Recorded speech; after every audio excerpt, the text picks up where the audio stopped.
પણ ભાજપ એક વખત નહીં, બે વખત નહીં, ત્રણ વખત ભગવાન બિરસા મુંડાની આશીર્વાદ લઈને નીકળેલા ચેતરભાઈ વસાવાને જેલમાં નાખવાની કોશિશ કરે છે મિત્રો. અને જડબા તાર જવાબ આપવાનો છે આપણે મિત્રો. આજે મને દુઃખ થાય છે કે 18 દિવસના બાળકને જે ધરતી ઉપર જન્મ લીધો એની ભૂલ શું છે, એનો ગુનો શું છે, એને 18 દિવસમાં શું ગુનો કરી લીધો કે આ પાપી ભાજપે એ આપણા 18 દિવસના એ આદિવાસી સંતાનને જેલમાં પૂર્યા છે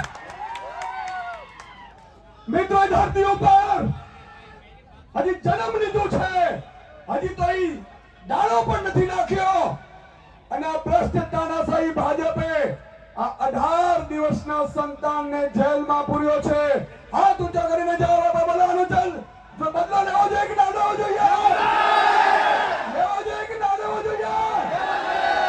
મિત્રો આજે ચેતરભાઈ વસાવા હું આજે આ જોઈ રહ્યો છું તો મને એક વિચાર આવ્યો મિત્રો કે આ ભાજપ શું કામ આદિવાસી સમાજને ભણવા નથી દેતું ને અને જાગૃત નથી થવા દેતું ને એ આજે મને ખબર પડી મિત્રો. આ મેદાન આજે જ્યાં દૂર દૂર સુધી જાઉં છું મિત્રો મને આજે અહેસાસ થયો કે જો એક ચેતર વસાવા જો ભણી ગણી હોશિયાર થઈ ધારાસભ્ય બની અને જો ભાજપની ઊંઘ હરામ કરી દેતા હોય તો આ લાખ આદિવાસી યુવાનો ભણેલા હોત તો આ ભાજપને મૂળિયા હોતા ઉખાડી નાખે એટલી તાકાત ધરાવે. પણ મિત્રો આજે હું આભાર માનું છું ભીમ આર્મીના ચીફને વિનયજીને જેઓ અહીંયા પધાર્યા છે. માનનીય અનંતભાઈ માટે ગૌરવકારીઓ થઈ જાય પધાર્યા છે. માનનીય ગોપાલભાઈ ઇટાલિયા, માનનીય મનોજભાઈ, માનનીય ટાઈગર સેનામાંથી આવેલા છે મિત્રો. આપણે નામી કેટલાય આગેવાનો પણ અહીંયા પધારેલા છે મિત્રો. આપણે એકતા બતાડવાની છે. તમે વિચાર કરો, હમણાં અમે ગાડીમાં આવતા હતા ત્યારે ગોપાલભાઈ ને મનોજભાઈએ કીધું કે સુદાનભાઈ હજી તો યુવાનો પીઠા ગ્રાઉન્ડમાં ભેગા થયા અને એક બાળકને જામીન આપવા ભાજપે નામવું પડ્યું. તમે કલ્પના કરો આપણી એકતાની તાકાત. હું ગઈકાલે વર્ષાબેનને મળ્યો હતો, અમે ઘરે બેઠા હતા. વર્ષાબેનને કીધું વર્ષાબેન મોડા તો નથી પડ્યા કારણ કે તમારા ઉપર આખું આજે વજન આવી પડ્યું છે. ચેતરભાઈને જેલમાં નાખ્યા, એમના પરિવારને જેલમાં નાખ્યા. વર્ષાબેનને કીધું કે તમારે ચિંતા કરવાની જરૂર નથી. એક એક આમ આદમીનો સૈનિક એક ભાઈ તરીકે તમારી સાથે ઉભો છે મિત્રો.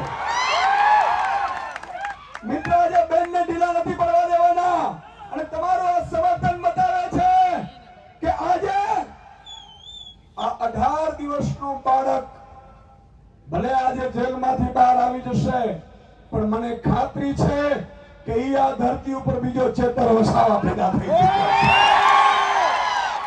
જ્યાં ચેતરભાઈ વસાવા સાહેબ આદિવાસી સમાજને જાગૃત કરતા હતા એનો ગુનો શું હતો? ચેતરભાઈનો ગુનો એ હતો મિત્રો કે જળ જંગલ જમીન મુદ્દે મને સરકારની સામે બાથ ભીડી.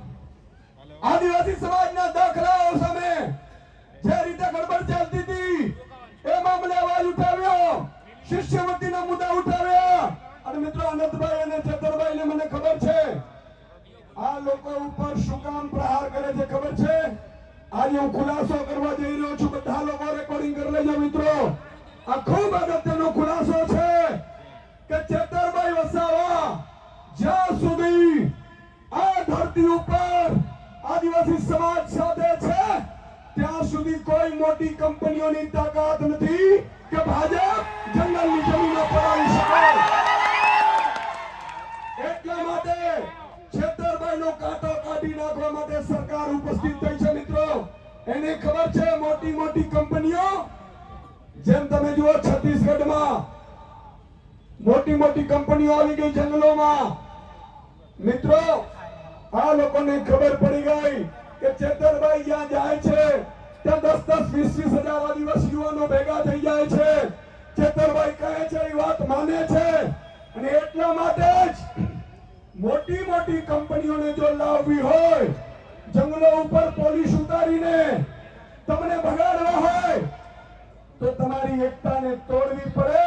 પણ આજે ભાજપ સમજી ગયો છે કે મારા આદિવાસી સમાજ 1 લાખની સંખ્યામાં ઉપસ્થિત હોય છે. મિત્રો આજે ખરેખર ચેતરભાઈ જેલમાં એને એમ થતું હશે કે ભલે હું જેલમાં ગયો, મારા સમાજ માટે ગયો, મારી સમાજની જળ જમીનના મુદ્દે ગયો, પણ મિત્રો આજે આ સંખ્યાના ફોટા જ્યારે બીજે દિવસે ચેતરભાઈ વસાવા છાપામાં જોશે જેલમાં, ત્યારે એની છાતી ગજગજ ફૂલાશે. અને અહીંથી ખાતરી આપવા આવ્યો છું મિત્રો, ચેતરભાઈ એકલા નથી, આ આખી ટાઈગરની સેના એની સાથે છે સાહેબ. અને હું ખાતરી આપું છું કે ચેતરભાઈને વધારે સમય જેલમાં નહીં રહેવા દઈએ.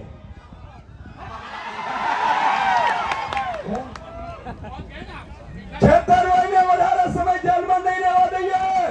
મિત્રો તમે જોયું હશે આજે ડ્રગ્સ પેડલરો એટલું ડ્રગ્સ વેચે છે, કોઈની સજા નથી થઈ. બળાત્કારીઓ, હત્યાઓ. મને કાલે જ કેટલા આગેવાનો કહેતા હતા, મને કે સાહેબ ભાજપના એક નેતા તો વનકર્મીને બેઠે બેઠે મારે છે, છતાં એના ઉપર સજા નથી દેવા. સાચી છે મિત્રો?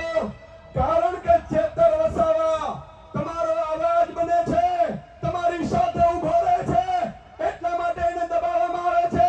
બોલો એમની સાથે છો તમે? એમની સાથે છો?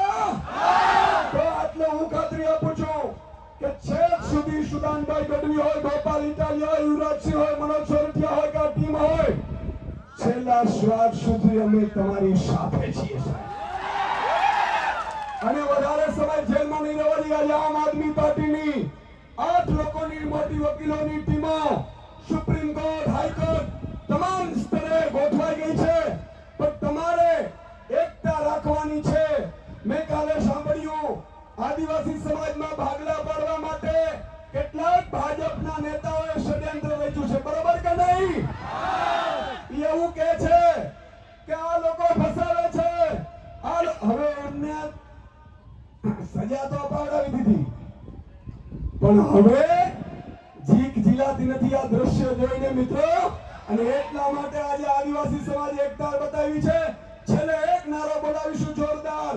એ આપણા એકતાનો સંદેશ હશે. ન ગુજરાત પરંતુ દિલ્હી સુધી જવું છે.